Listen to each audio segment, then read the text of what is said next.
தெரிவித்துக் கொள்கிறேன். நான் அதிக நேரம் எடுக்கப் போவதில்லை. ஏனென்றால் பட்டிமன்ற புகழ் தனபால் அவர்கள் மிக அருமையாக பிள்ளைகள் வளர்ப்பு பெற்றோருடைய கடமையை பற்றி மிக அழகாக பேசி சென்றிருக்கிறார்கள். முதற்கு எனது வாழ்த்துக்களை தெரிவித்துக் கொள்கிறேன். உங்கள் புகழ் ஓங்குக. உங்கள் சமுதாய பணி உங்கள் உரை வழியாக இந்த சமுதாயம் வளர நீங்கள் மென்மேலும் பல பட்டிமன்றங்கள் ஏறி பேச வேண்டும் என்று என்னுடைய வாழ்த்துக்களை தெரிவித்துக் கொள்கிறேன்.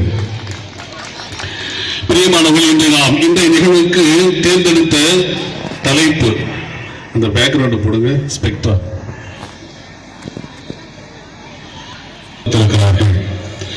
ஸ்பெக்ட்ரோமீட்டர் என்பது இயற்பியலிலே வருவது. இயற்பியலில் தமிழில் சொல்ல வேண்டும் என்றால் நிறமாலை மானி என்று சொல்வார்கள். நிறமாலை மானி. இந்த கருவியின் உள்ளாக நாம் கதிர்களை செலுத்துகின்ற பொழுது இந்த கருவியானது அந்த ஒளியில் இருக்கின்ற நிறங்களை நமக்கு பிரித்தும் ஒன்றாக சேர்த்தும் வரிசைப்படுத்தி காட்டும்.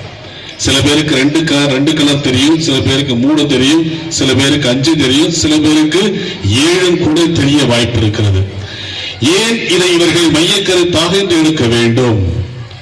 அதற்கு முன்பாக வானவில்லிலே 7 வண்ணங்கள் இருக்கிறது என்பதை கண்டுபிடித்தவர் யாரு? யாரு? இயற்பியல் ஸ்டூடெண்ட் யாரு இருக்காங்க? வானவில்லில் 7 வண்ணங்கள் இருக்கிறது என்பதை கண்டுபிடித்தவர் யார்?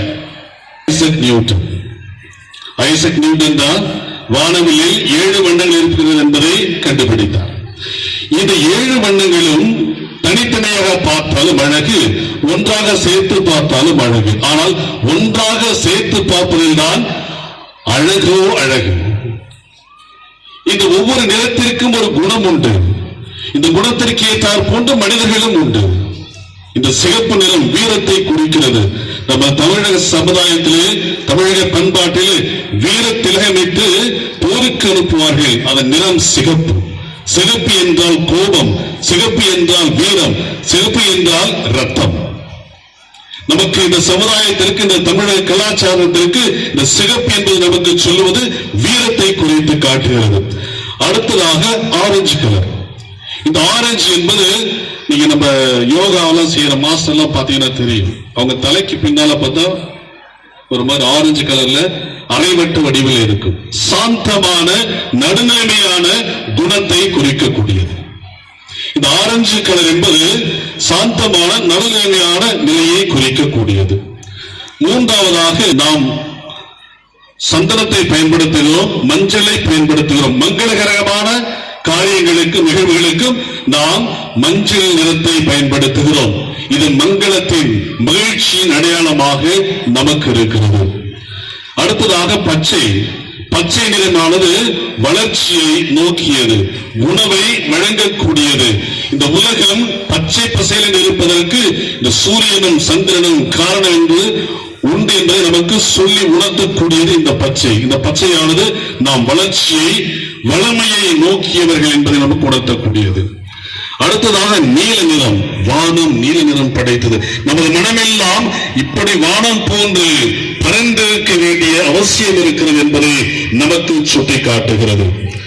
அடுத்தது கருநீலம். கருநீலம் என்பது ஆழ்கடலின் மேலும் ஆழ்கடலின் உள்ளும் பார்க்கின்ற பொழுது நமக்கு கடல் கருநீளமாகத்தான் தோன்றும். அதில் இருக்கின்ற மறைபொருள் யாருக்குமே விளங்காது. பயம், அச்சம் எல்லாம் நமக்கு வெளிப்படுத்துகின்ற ஒரு நிறம்தான் இந்த கருநீலம். கடைசியாக ஊதா. தெய்வ பயத்தின், தெய்வ பக்தியின் ஒரு வெளிப்பாடு இந்த நிறம். இத்தனை குணங்களையும் கொண்ட மனிதர்களாக, தனி மனிதர்களாக நாம் இருக்கிறோம். இத்தனை குணங்களையும் கொண்ட தனித்தனி மனிதர்களாக ஒன்றாகவும் சேர்ந்து இருக்கிறோம். தனி மனிதனும் அழகு, ஒன்றாய் சேர்ந்து இத்தனை குணங்களையும் உள்ளடக்கிய எல்லா மனிதர்களும் ஒன்றாக சேர்ந்திருப்பது வானவில்லை போன்று அழகு. ஆக வேற்றுமையில் ஒற்றுமை என்று நமது சமுதாயம் இயங்கிக் கொண்டிருக்கிறது. பாரத சமுதாயத்தின் அடிப்படை நாதமே அதுதான். வேற்றுமையில் ஒற்றுமை. எல்லோரும் வேறுபட்டவர்கள், எல்லோரும் குணத்தால், நிறத்தால் வேறுபட்டவர்கள். ஆனால் ஒன்றாக இருப்பதுதான் பாரத தேசத்தின் அடிப்படை நாதம். அதுதான் அடிப்படை அடையாளம். ஆக இந்த கலர்கள் எல்லாம் தனித்தனியாக நிற்பதை விட ஒன்றாக சேர்த்து பார்க்கின்ற பொழுது வானவில் என்ற சொல், வானவில் என்ற அந்த வடிவம், அழகு நமக்கு கிடைக்கிறது. நாம் எல்லோரும் ஒன்றாய் சேர்ந்து இருக்கின்ற பொழுது நாம் எல்லோரும் இந்த உலகுக்கு அழகாய் தெரிவோம். இந்த உலகம் தான் உங்களால் இந்த உலகம் அழகடையும், உங்களால் இந்த உலகம் சிறப்படையும், உங்களால் இந்த உலகம் மகிழ்ச்சி அடையும். ஆக இந்த 7 நிறங்களும் 7 நிறங்களாக தனித்தனியாக இருப்பதை விட எல்லாம் சேர்ந்து ஒன்றாக எல்லா குணங்களையும் அடக்கி இருப்பதுதான் இந்த உலகுக்கும் சமுதாயத்திற்கும் அழகு. இந்த 7 வண்ணங்களுக்கும் 7 நிலைகளை நாம் கொடுக்க முடியும். நாடு, இனம், மொழி, மதம், சாதிய பாகுபாடு, பண்பாடு, கலாச்சாரம் இவற்றை எல்லாம் கடந்து நாம் எல்லோரும் 7 வண்ணம் இருக்கிறது. அதற்கு 7 காரணங்களை நான் சொன்னேன். முதலாவது நாடு, இரண்டாவது மதம், மூன்றாவது மொழி, கலாச்சாரம், பண்பாடு. இப்படி நாம் 7 காரணங்களையும் ஒன்றாய் சேர்த்து வானவில் எப்படி அழகோ அது போல நாம் பல்வேறு வேறுபட்ட மனிதர்களாக குணங்களாக நாம் உள்ளடக்கி வாழ்ந்தாலும் ஒன்றிணைந்து ஒன்றாக நிற்பதுதான் இந்த உலகத்திற்கு அழகு. அப்படிப்பட்ட பிள்ளைகளை உருவாக்கும் பணியில் எங்களை நாங்கள் இங்கே ஆட்படுத்திக் கொண்டிருக்கிறோம். அன்பான பெருமக்களே, இந்த வேளையில் பெற்றோர்களாய் உங்களுக்கு நான் நன்றி சொல்ல கடமைப்பட்டிருக்கிறேன். புதிய உலகு படைப்பதற்கு, புதிய மனிதர்களை உருவாக்குவதற்கு, புதிய சிந்தனைகளை வார்த்தெடுப்பதற்கு நீங்கள் உங்கள் பிள்ளைகளை எங்கள் மத்தியில் அனுப்பியிருக்கிறீர்கள். நிச்சயமாக இந்த கல்வி நிறுவனத்தில் நீங்கள் உங்கள் பிள்ளைகளை நம்பிக்கையோடு அனுப்பலாம். அவர்களை புதிய மனிதர்களாக, பொறுப்போடு வாழ்கின்ற மனிதர்களாக நாங்கள் அவரை வளர்த்து எடுத்து வார்த்தெடுத்து அனுப்புவோம்.